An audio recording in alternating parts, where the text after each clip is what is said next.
Like, there's a clean version, I swear. Hello. Hi. My question is for Eric. I'm a big fan of Desert Punk, and I always thought the script was so funny, and I was wondering if a lot of it was ad-libbed, or a lot of it was actually part of the script before you actually did it. Yeah, a lot of it was ad-libbed. That's what I thought. Yeah, we had a real good time.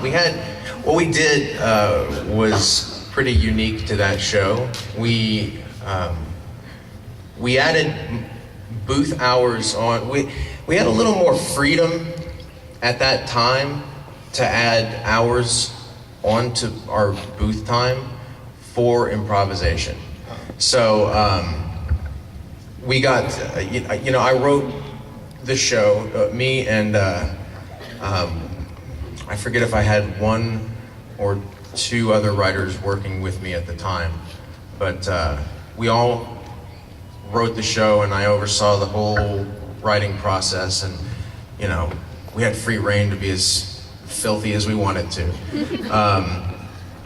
So we were careful in the writing process, but once we got into the booth, because the scripts happened and the scripts were turned into the studio, and then there's a few weeks for it to sit on your brain. And so by the time I get into the studio, I think, oh my God, I thought of something filthier. Thank God. And we then, got to improv some and come up with a few different ideas. And so yeah, we improv'd as much as humanly possible.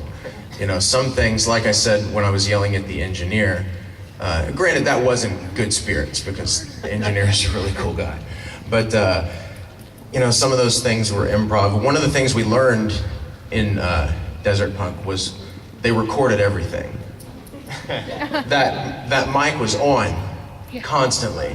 So a lot of the things that were recorded and ended up on that show was just me goofing around in the booth, or the other actors as well, and it just happened to fit the flaps and they just put it in that show. So yeah. Oh, and I have one more thing. I have a request for you to say. I think this was on the blooper reel. Yeah. I want you to, could you say for me, I wouldn't help you if a bobcat was gnawing on your genitals. I always thought that was funny. If I can find the voice, let's see. I wouldn't help you if a bobcat was gnawing on your genitals. Is that close? I think you're a little more angry. I wouldn't help you if a bobcat was gnawing on your genitals. There we go. Better? You have to be real angry, and I'm just not that angry today. Thank you. Sure. Thanks, man. This is a question for Greg. Uh-huh. I'm a little sad because nobody's mentioned you doing the Pope's voice and Oh, my Trinity crazy Blood. Pope. Pope Alessandro. I was wondering if you could do a little sample of his voice for us. It's the same voice I've used for so many little guys, but he's just such a crybaby. Yeah, he do when just cries he's about crying. everything. Do when he's crying. Mike McFarlane and I would joke, I would feel like I'd need to get in a fist fight after recording that just to prove I was some kind of dude. Because Mike would even joke, he's like, go ahead, Greg, put your ovaries into this next line. it was so not male at all. But she was talking about the Pope and Trinity Blood. And I think my favorite line he has, and I can't do it because I don't know the actual, I'm gonna paraphrase the line, but it's when he's been kidnapped and everyone's fighting, and he says something to the effect of, please stop fighting, I hate it when people fight. And I was like, could you be a girlier boy? I did. Maybe it was please stop yelling. It makes me angry when people yell, or it makes me sad when people yell, something like that. And when I said that line, it was 2 seconds, and then I was like,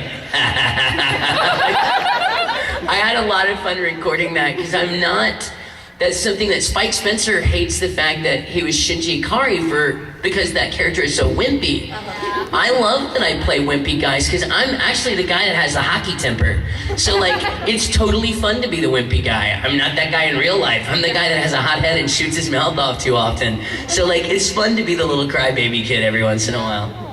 I don't have a story about Trinity Blood at all, but I wanted to lay this out there about Mike McFarlane right quick. Okay, so Mike McFarlane sings to me in the booth. Did you guys know this?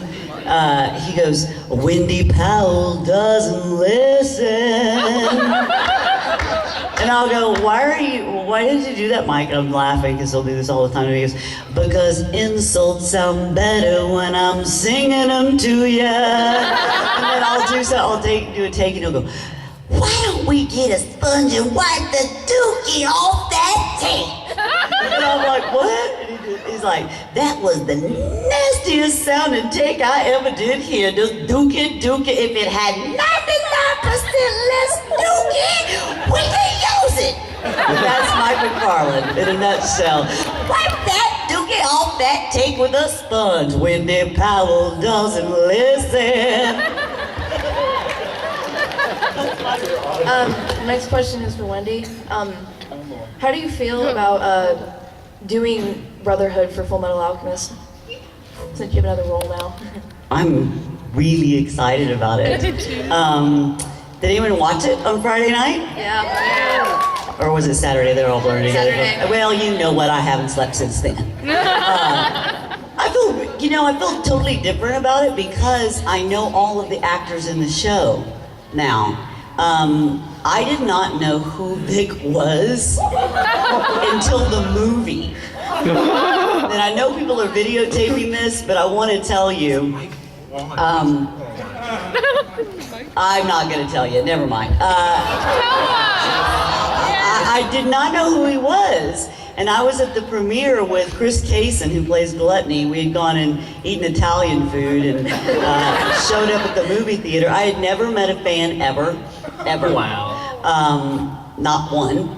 And we were at the movie theater and listening to the movie, and Vic was there, and he had these painted pants and his little, frosted tips and a sequined cross on his chest. And I was like, who is that guy? Like, who is that? And they're like, that's Rick Mignon. He plays the lead in this freaking show we've been watching for the last hour and a half. And I was like, holy crap!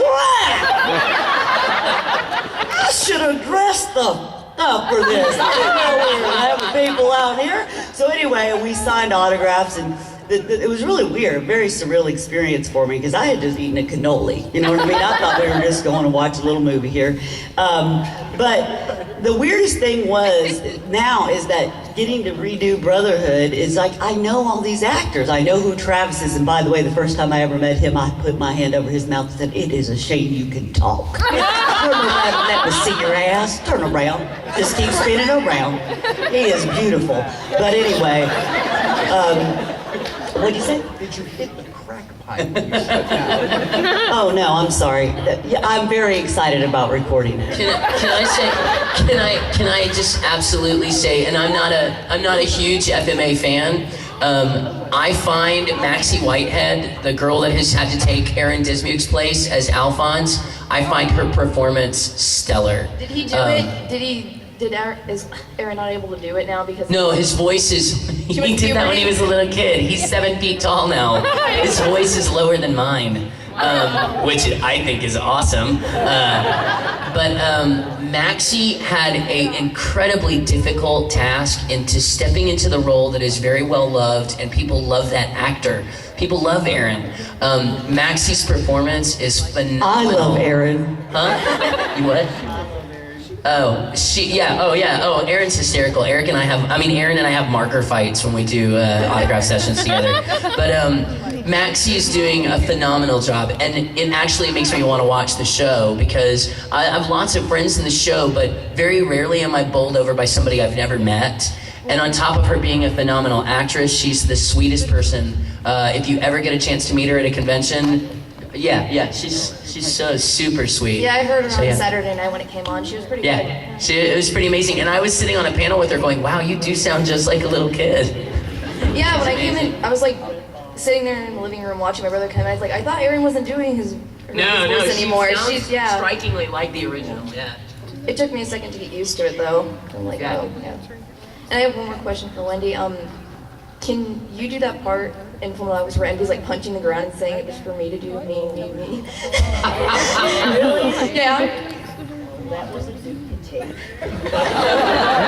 99% Dookie take.